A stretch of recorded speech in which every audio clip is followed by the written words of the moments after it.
자, 오늘도 말씀을 통해서 같이 함께 은혜를 나누도록 하겠습니다. 요한복음 6장의 말씀은 우리가 너무나도 잘 아는 말씀, 오병이어의 기적 표적의 말씀이다 하는 것입니다.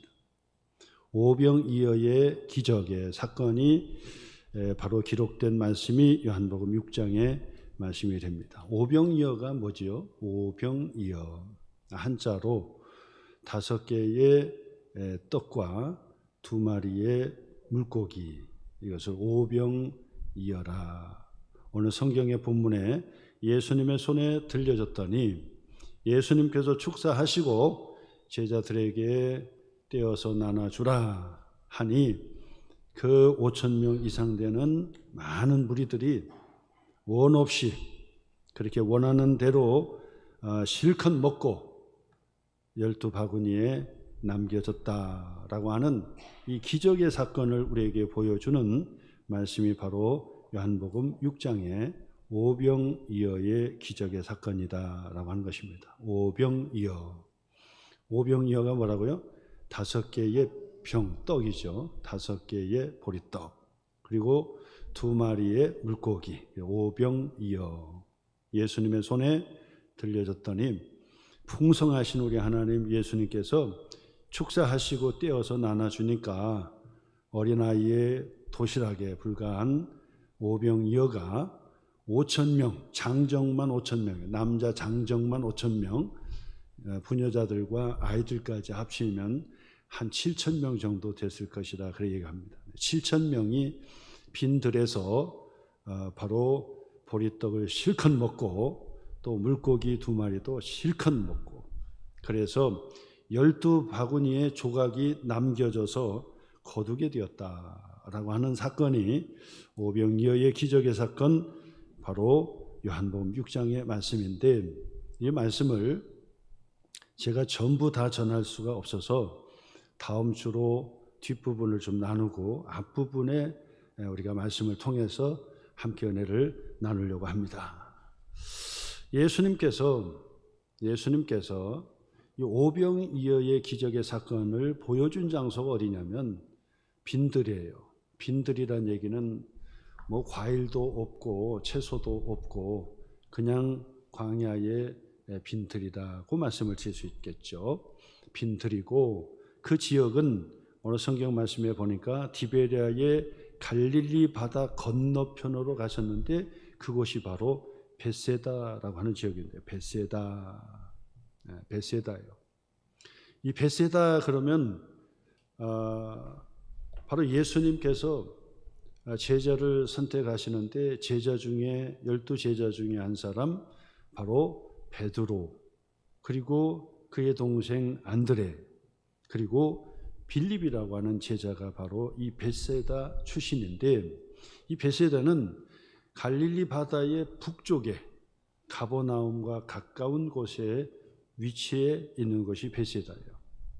이 벳세다는 원래 베트, 성경의 지명 이름이라든지 거기에 베트라고 하는 단어가 나오면 그건 집이라는 뜻이에요. 베들레헴 할 때 베트 나오죠. 집이라는 뜻, 떡집이라.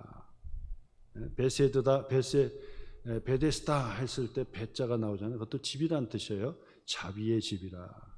베델 할 때도 베자 나오죠. 이 베트라고 하는 히브리어는 집이라는 뜻이거든요. 그래서 베델은 하나님의 집이다, 그런 뜻인데, 여기도 벳제다 할 때 이 제다하가 바로 이 낚시 어부라는 뜻이에요. 그래서 이 벳세다라고 하는 지명의 이름의 뜻은 어부의 집이다, 어부의 집이다. 그 어촌 마을이에요. 어촌 마을.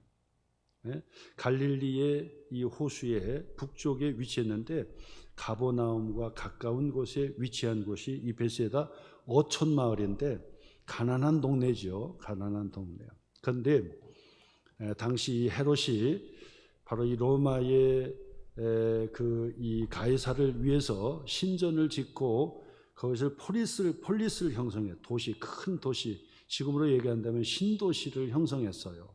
그래서 어촌 마을인데도 불구하고 큰 도시로 형성해서 많은 사람들이 모여 사는 곳이 되었습니다. 그런데 그곳에서 멀지 않은 바로 그 산 그 중턱에서 바로 이 빈들이 있는데 바로 그 빈들에 예수님과 제자들이 그곳에 오르셨어요. 그랬더니 많은 사람들이 이 갈릴리 바다 건너편에서 예수님의 기적과 표적을 많이 봤지요. 병자를 고쳐주시는 사건도 보았고 베데스다 연못에서 38년 된 병자를 고쳐주는 사건도 보았고 가나의 혼인잔치에서도 사건을 보았고 그리고 병자들이 예수님을 가는 곳마다 병자들이 몰려들기 시작해서 그들이 다 고침을 받았던 곳이에요. 그래서 예수님을 쫓아서 예수님을 따라서 바로 이 빈들 베세다라고 하는 바로 그 마을의 빈들까지 예수님을 찾아오게 되었다라고 하는 것입니다. 그런데 그곳에 예수님을 찾아 몰려든 사람들이 많이 있었는데 그들은 대부분 가난하고 헐벗고 그리고 질병에 걸린 자들이었어요. 예수님께서 만져주시고 예수님께서 안수해 주시기만 하면 고침을 받을 수 있겠다는 희망을 가지고 예수님께 나오는 자들이었는데 멀리서부터도 왔고 베세다라고 하는 동네에서부터도 예수님을 따라 올라왔어요. 많은 사람들이 예수님을 따라 빈들에 모였다고 그래요. 그런데 오늘 성경에 그 말씀에 보면 5천 명이 그곳에 모여 있었는데 남자 장정만 헤아려서 5천 명이에요. 그러니까 부녀자들, 아이들까지 합치면 한 7천 명가량이 그곳에 예수님을 보려고 예수님께 나오고 있었다는 사실입니다. 자, 그런데 그곳에서 예수님의 손에 들려졌던 오병이어, 아까 뭐라고 했죠? 오병이어는 5개의 보리떡 그리고 2마리의 물고기인데 어린아이의 점심 도시락이었어요. 그러면 보리떡 5개라고 해도 작은 것이겠죠. 그리고 물고기 2마리가 거기에 있다고 해도 그 물고기도 작은 물고기였을 것이에요. 왜냐하면 아이의 도시락이었으니까 형편없이 작은 도시락이었는데 그것을 예수님의 손에 들려지고 예수님께서 무리들을 보시면서 축사하시고 떡을 나누기 시작했고 축사해 주시고 물고기를 나누기 시작했어요. 그랬더니 5천 명, 그 부녀자와 아이들까지 합치면 한 7천 명이 질서정연하게 그 앉아가지고 잔디에 앉아가지고 그 보리떡과 물고기를 받게 됐는데 그 바구니에서 계속해서 나오게 되는 거예요. 그래서 그들이 오늘 성경의 말씀에 보니까 원하는 대로 그 얘기는 야 집에 가서 좀 먹고 좀 체면 차려서 뭐 덜 먹자 이게 아니라 집에 가서 먹자가 아니라 원대로 그냥 그 자리에서 막 푸짐하게 잔치하면서 먹었단 말이에요. 원대로 다 먹었는데 예수님께서 환경을 보호하시려고 그들에게 제자들에게 얘기합니다. 조각들을 다 모아라. 조각들을 모으니까 바구니에 12바구니에 가득 찼다라고 하는 것이 오늘 성경의 말씀입니다. 예수님이 함께하는 천국의 잔치는 항상 풍성한 잔치가 된다는 사실을 기억하시길 바랍니다. 지난주에 삼계탕 안 드시고 그냥 가신 분은 후회하시는 거예요. 얼마나 맛있게 삼계탕을 드셨는지. 서두에도 제가 지난주에도 제가 말씀드렸지만은 교회의 예산도 전혀 세우지도 않고 생각지도 않았던 거예요. 그런데 집사님, 권사님, 장로님 서로 십시일반 남녀 전도회 그리고 같이 장로회가 같이 모아서 음식을 함께 나누자 해서 잔치상이 된 거예요. 잔치상. 그리고 나서 같이 남녀 전도회가 같이 모여서 서로 간증 얘기도 하고 또 같이 또 여러 가지 유익한 얘기를 함께 나누다 보니까 너무 좋은 친교가 됐다는 거예요. 그래서 목사님 너무너무 행복하게 그렇게 좋은 시간, 교제의 시간을 가졌습니다. 같이 교회에 오고 또 같이 예배를 드리는데도 불구하고 깊숙한 얘기를 다 못했는데 재미난 그런 유익한 이야기 서로 알아가는 그런 좋은 친교의 교제의 시간을 우리가 가졌습니다 라고 하는 보고를 받아서 얼마나 감사합니다. 우리 예수님이 함께하는 곳에서는 아무리 빈들이고 먹을 것이 없고 힘든 곳이라 할지라도 예수님의 손에 들려지는 어린 아이의 작은 도시락 오병여의 그 이 음식이 5,000명 아니 7,000명까지의 모든 사람들이 풍성하게 먹고 12바구니에 남겨졌던 것처럼 풍성하신 우리 하나님이 항상 함께해 주시고 축복해 주시면은 항상 풍성한 하나님의 은혜의 잔치가 되는 줄 믿으시기를 주님의 이름으로 축원합니다. 교회도 그런 잔치가 계속해서 잔치가 벌어집니다. 우리 주님이 함께 하시고 축복해 주시는 곳에 잔치가 벌어집니다. 우리 주님의 손에 들려진 오병이어가 가정에도 잔치로 하나님의 축복의 잔치로 회복이 되어야 하는 것이고 우리의 사업과 일터도 잔치처럼 기쁨의 잔치처럼 풍성한 하나님의 은혜가 넘치시는 저 여러분 모두가 되시기를 주님의 이름으로 축원합니다. 벳세다에서 되어졌던 오병이어의 큰 잔치 기적과 표적의 사건이 일어났던 이 벳세다의 사건이 바로 요한복음 6장 사도 요한은 바로 이 벳세다에서 가난한 동네지요 바로 그곳에 멀지 않아 떨어진 빈들의 그 가난에 찌들지만은 예수님을 만나려고 줄인 배를 움켜쥐고 예수님께로 왔던 바로 그 무리들이 예수님의 축복으로 함께 했을 때 그들이 실컷 먹고 잔치의 기쁨을 나눴던 벳세다의 바로 오병이어의 이 축복의 기적의 사건들 바로 이것은 바로 예수님을 우리에게 보여주시려고 예수님을 우리에게 소개해 주시려고 사도 요한은 요한복음 6장에 우리에게 가르쳐주는 거예요. 예수님이 누군지를 알라는 거예요. 예수님이 가시는 곳마다 예수님께서 축복해 주시면 풍성한 치유의 사건이 일어나고 회복의 역사가 일어나고 잔치의 사건이 일어나게 된다는 것을 우리에게 가르쳐주는 말씀이 바로 요한복음 6장의 말씀이에요. 오병이어의 하나님의 풍성한 은혜의 축복이 여러분의 가정에도 회복되시기를 주님의 이름으로 축원합니다. 여러분의 일터 위에도 여러분의 사업도 경제적으로 힘들고 어렵지만은 예수님에 들려졌던 오병이어가 바로 이 잔치가 됐던 것처럼 여러분의 일터와 사역이 다시 회복이 되고 풍성한 하나님의 기적과 표적의 사건이 일어나게 되기를 주님의 이름으로 축원합니다. 이 말씀을 몇 주에 걸쳐서 조금 말씀을 드리려고 하고 오늘은 바로 이 사건이 일어나기 전에 바로 등장했던 두 사람, 두 제자의 말씀을 가지고 함께 은혜를 나누려고 합니다. 오늘 성경 5절 말씀 보니까 예수께서 눈을 들어 큰 무리가 자기에게로 오는 것을 보시고 예수님께서 보셨어요.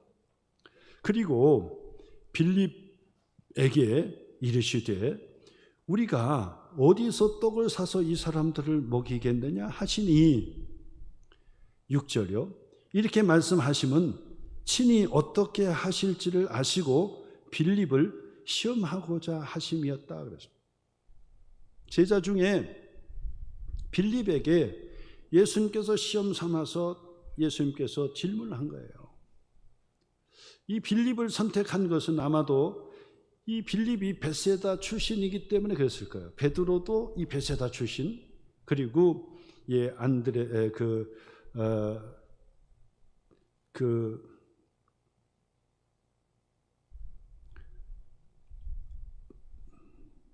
베드로도 이 벳세다 출신, 안드레도 바로 이 벳세다 출신이었어요. 그렇기 때문에 예수님께서 첫 번째로 이 빌립에게 질문을 한 거죠. 이 무리를 보느냐? 장정만 5,000명이에요. 그리고 부녀자와 아이들까지 합친 7,000명이 그 빈들에서 줄인 배를 움켜쥐고 지금 예수님의 손에 그 안수를 받기 위해서 예수님의 말씀을 듣기 위해서 그 빈들에 참 몰려오기 시작했어요. 구름대처럼 몰려오기 시작했어요. 그때 예수님께서 그 빌립에게 말씀하시는 거죠. 우리가 어디서 떡을 사서 이 사람을 먹이겠느냐. 빌립에 대한 이 대답을 우리가 함께 보려고 합니다. 어디서 떡을 사서 이 사람을 먹이겠느냐고 하시니 6절 말씀 보니까 이렇게 말씀하시면 친히 어떻게 하실지를 아시고 빌립을 시험하고자 하심이라. 7절 말씀, 빌립이 대답했어요.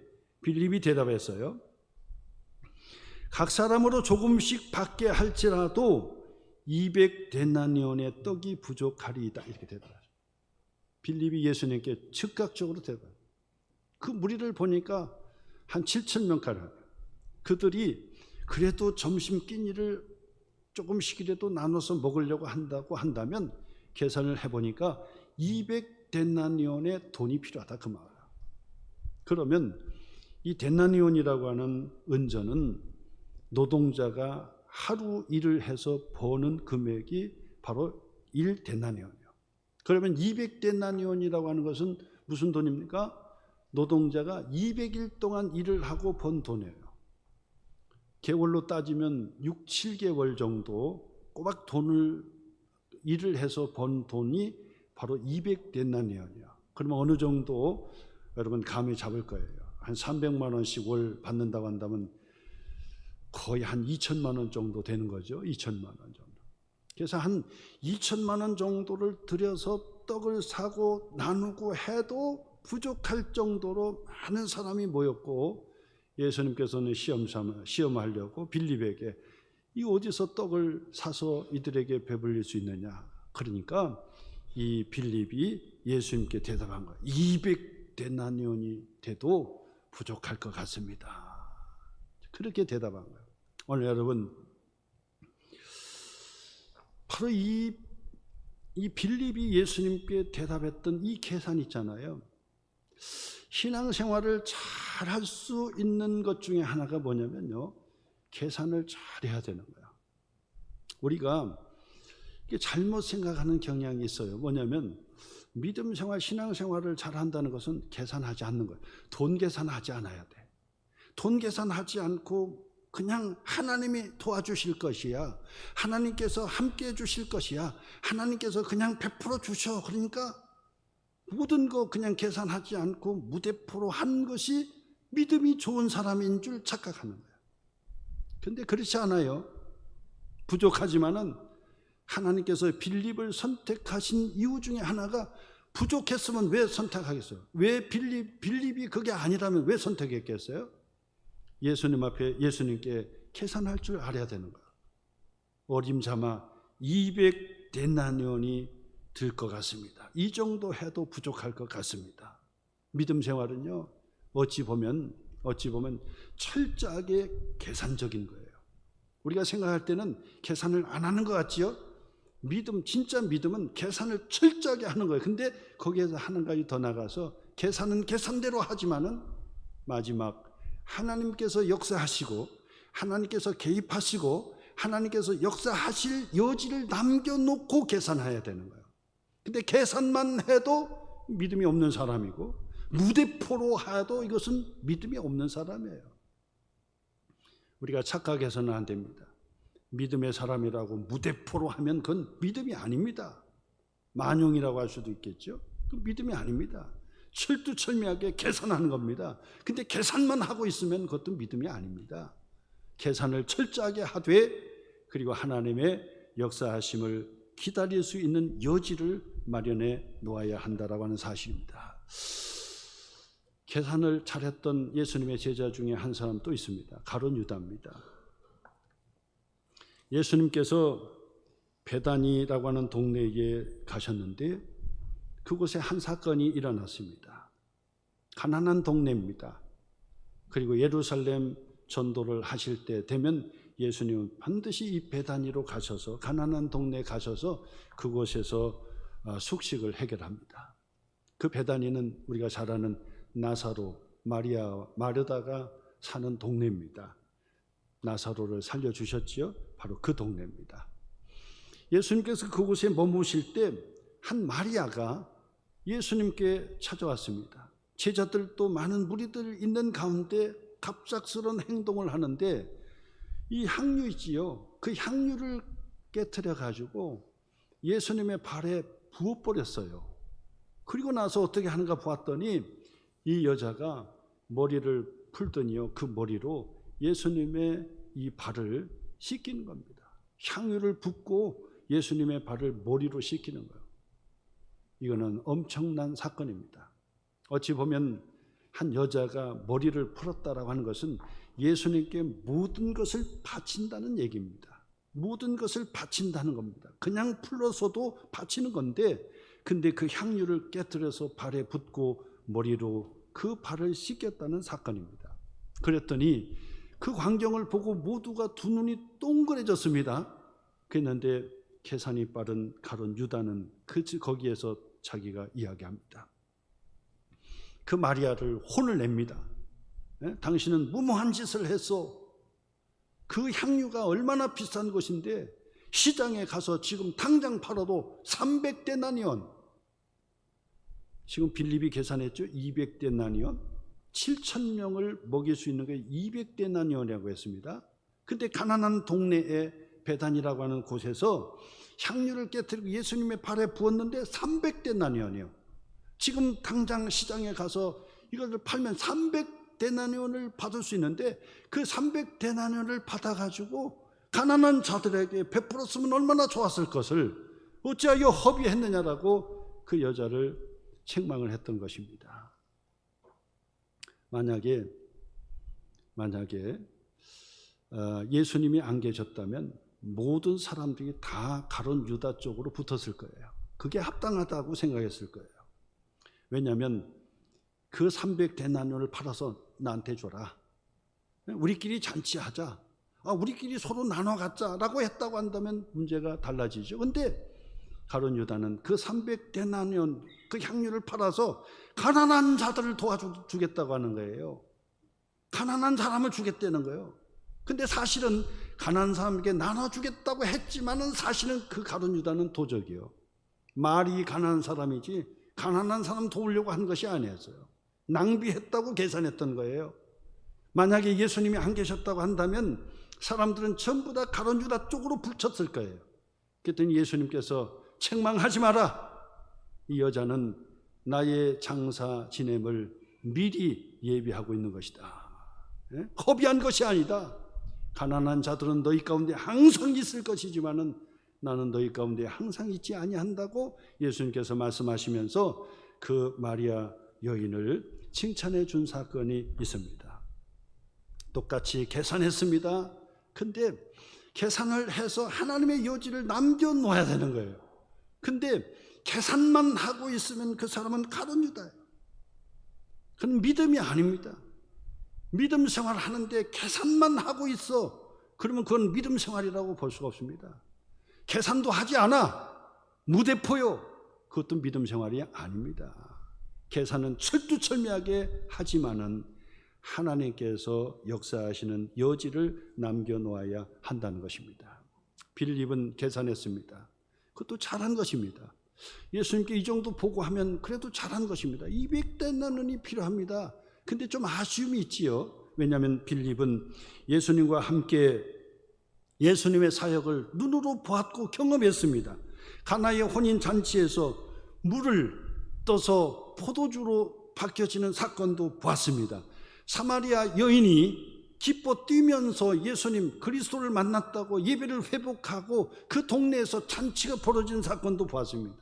베데스다 연못에서 38년 된 병자가 한 번도 걸어보지 못했던 자가 자리에서 걷고 뛰고 하나님을 찬양하면서 바로 성전으로 들어가는 그 광경도 다 봤습니다. 그리고 예수님께 나오는 자들마다 다 고침을 받는 하나님의 기적의 사건들을 다 보았습니다. 그런데 예수님의 말씀 앞에 200데나니온의 계산만 하고 거기서 머물렀다는 사실이 좀 아쉬워요. 가룟 유다처럼 완전 위선적인 사람이 아니기는 다행이지만은 계산만 하고 그 자리에 있었다는 사실이 좀 아쉬워요. 만약에 200데나니온입니다. 좋아요. 근데 예수님 우리를 긍휼히 여겨주세요. 200데나니온 계산은 되는데 200데나니온이 없습니다. 예수님 긍휼히 여겨주세요라고 예수님께 구했더라면 얼마나 좋았겠는가. 예수님이 그것을 듣기를 원하는 믿음의 고백이었지 않겠습니까? 그런데 빌립은 거기에서 멈췄다는 사실이 좀 아쉽습니다. 그런데 두 번째 제자가 등장하지요. 이 두 사람을 우리가 보게 되는데 베드로의 형제 안드레입니다. 오늘 성경 8절입니다. 제자 중 하나 또 곧 시몬 베드로의 형제 안드레가 예수께 여짜오되 예수님께 다가왔어요. 그리고 9절 말씀 보니까 여기 한 아이가 있어 보리떡 5개와 물고기 2마리를 가지고 있나이다 하고 예수님께 드렸다는 사건이에요. 자, 빌립은 계산만 하고 머뭇거리고 있었습니다. 한 마디 더 해서 주여 우리를 긍휼히 여겨 주세요. 계산은 하지만 계산기는 다 두드려요. 돈이 어디서 나오는지 몰라. 돈이 없어요. 예? 돈이 없어요. 그래서 돈이 없어요 하고 가룟 유다처럼 그것만 계산하고 있으면 그 믿음 생활 아니죠. 네? 계산을 해요. 200데나리온입니다. 근데 예수님, 지금 이 가난한 사람이 200데나리온이 어디 있겠습니까? 주님이 알다시피 우리 제자들 가운데도 200데나리온이 어디 있습니까? 그러나 주님은 하실 수 있습니다. 우리를 긍휼히 여겨주세요 라고 했다면 얼마나 좋았겠어요. 근데 빌립은 거기서 끝쳤어요. 안드레는 바로 예수님에게 어린 아이의 점심 도시락 5병이어를 예수님의 손에 들려줬다는 사건이에요. 놀라운 사건입니다. 이것은 안드레에게 있어서 정말 예수님의 그리스도라고 전도했던 안드레에게 있어서 대단한 사건이라고 볼 수 있습니다. 네? 어린아이의 도시락을 저 가지고 예수님에게 들려줬다는 사실입니다. 대단한 거 아닙니까? 주여, 여기 어린아이의 도시락이 있습니다. 여기 도시락이 있습니다. 누구든지 예수님의 손에 어린아이의 작은 도시락이 들려질 때 그때 축사하시고 떼어 나눠주니 5,000명, 7,000명이 풍성하게 먹고도 12방주리에 담게 되는, 바구니에 담게 되는 놀라운 기적의 사건들을 보게 되는 것입니다. 여기에서 우리는 이 안드레를 통해서 배울 수 있는 것이 있습니다. 믿음은 뭐냐? 예수님에게 작은 것이라도 자꾸 드리는 거다, 드리는 거. 그래야 기적의 사건이 일어나요. 오병이어의 사건이 뭡니까? 어린아이의 도시락이 예수님의 손에 들려졌기 때문에 오병이어의 기적의 사건이 일어나게 된 것입니다. 우리의 믿음이 뭡니까? 예수님의 손에 자꾸 들려지는 것이 있어야 되지 않겠나? 작은 것 하나. 예? 이 안드레가 어린아이의 오병이어의 작은 도시락을 예수님의 손에 딱 들려줬던 것처럼 여러분, 나는 교회에 아무것도 아니야 라고 생각을 한다면 그 작은 도시락을 무시하는 것입니다. 내가 부족하지만은 내가 하나님 앞에 예배를 드리고, 나는 부족하지만은 나는 어린아이의 작은 도시락이지만은 내가 헌신하고 내가 봉사하고 내가 드리고 예수님의 손에 나도 들려지기를 원해. 그 작은 도시락을 예수님의 손에 전달하는 것이 중요하더라 그 말이에요. 이것이 기적의 사건의 시점이 되는 거 아닙니까? 나만 빠지면 되지, 내 빠진다고 뭐가 달라질 게 있어? 아니지요. 여러분, 한 사람 한 사람이 얼마나 중요하고 주변에 저 사람 없어도 돼, 그게 아니라 한 사람 한 사람이 다 소중한 하나님의 손에, 예수님의 손에 들려진 오병이어 어린아이의 도시락처럼 아주 적은 도시락, 오병이어의 작은 것이 예수님의 손에 들려져야 되지 않겠습니까? 그래야 잔치가 일어나고 그래야 하나님의 축복의 역사가 일어나게 되는 거 아닙니까? 안드레는 바로 그 사건을 우리에게 보여주는 그 사건의 중요한 사건을 지금 안드레가 지금 예수님께 들려줬다 그 얘기죠. 어린아이의 도시락을 어떻게 해서 그 도시락을 얻었는지 모르겠어요. 어린아이가 내가 먹어야 되는데 이 선생님이 드세요 그렇게 했을런지, 아니면 나는 괜찮으니까 예수님이라도 들게 해주세요 했을런지, 뭐 어떻게 했는지 모르겠어요.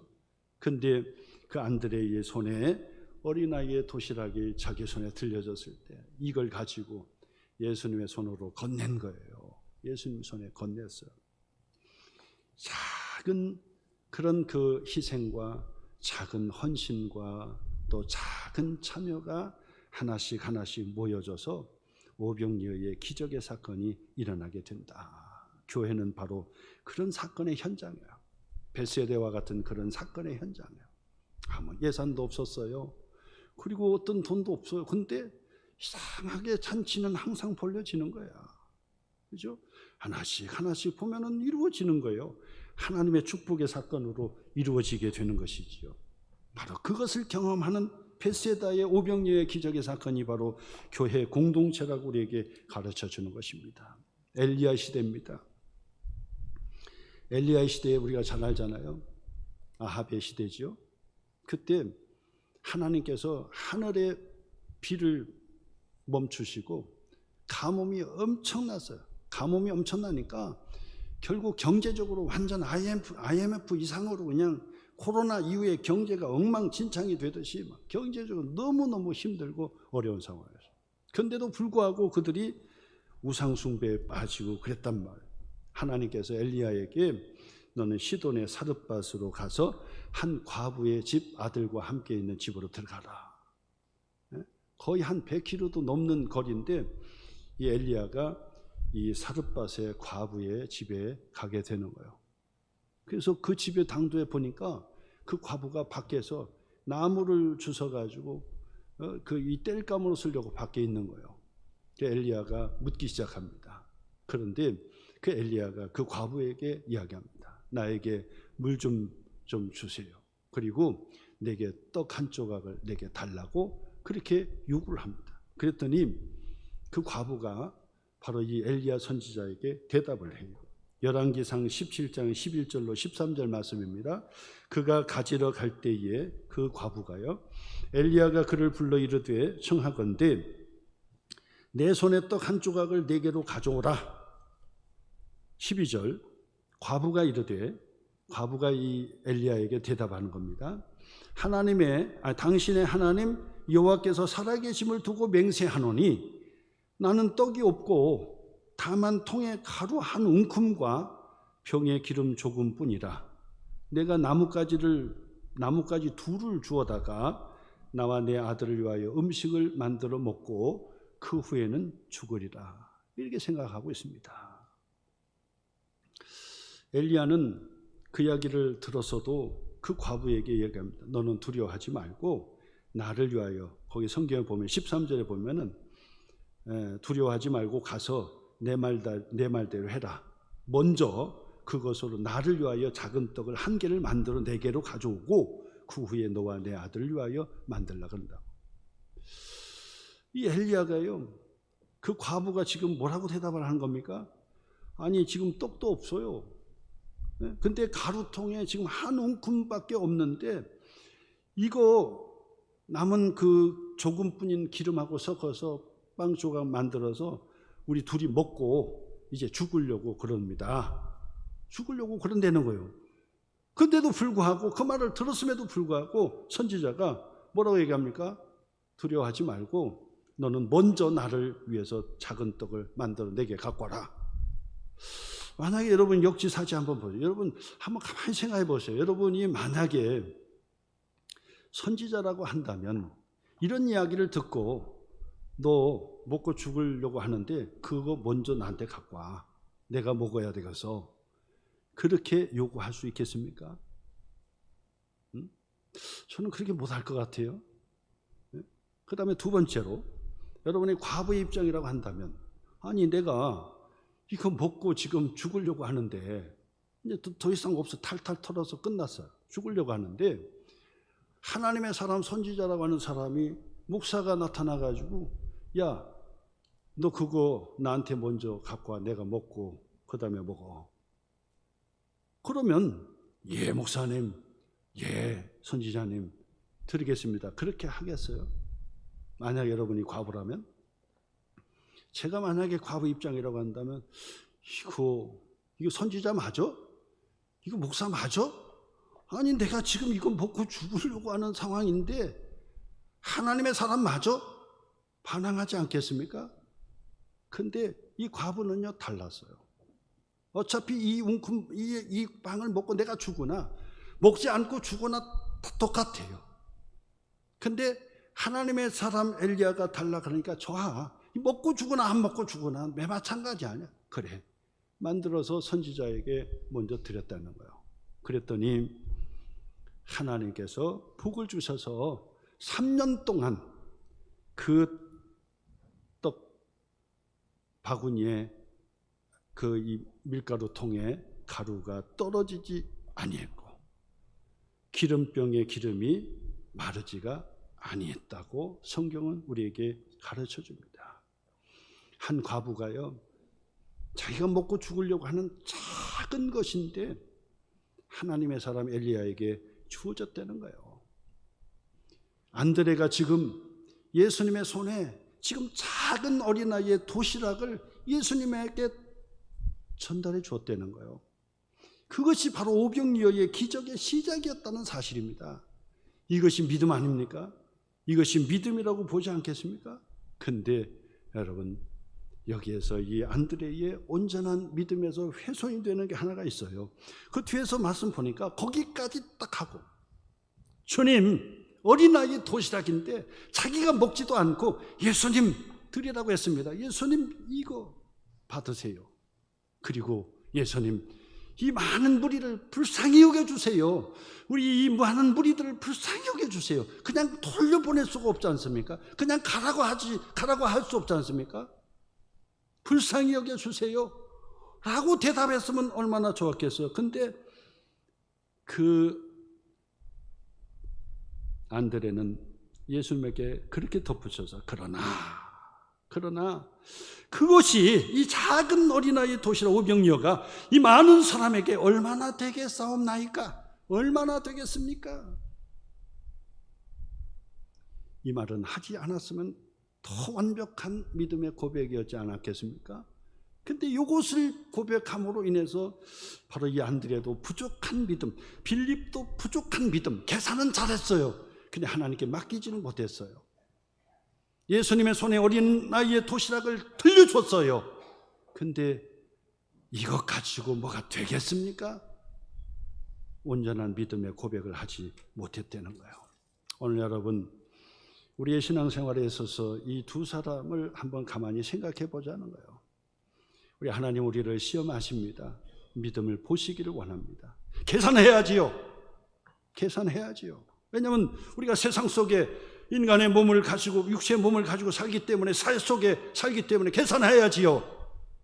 계산만 하면 되겠습니까? 예수님의 손에 어린아이의 오병이어의 이 작은 도시락을 손에 들려줬어요. 너무나도 잘한 것입니다. 거기에서 기적의 사건이 일어났습니다. 그런데 이것 가지고 뭐가 되겠습니까? 믿음 없는 말을 왜 합니까? 예수님 우리를 불쌍히 여겨주세요. 우리를 긍휼히 여겨주세요 라고 예수님께 대답했더라면 얼마나 좋은 믿음의 완성품이 되겠습니까? 오늘 두 사람의 고백을 통해서 우리의 자신을 살피시고 우리의 믿음이 더 온전한 믿음으로 주님 앞에 세워지시기를 주님의 이름으로 축원합니다.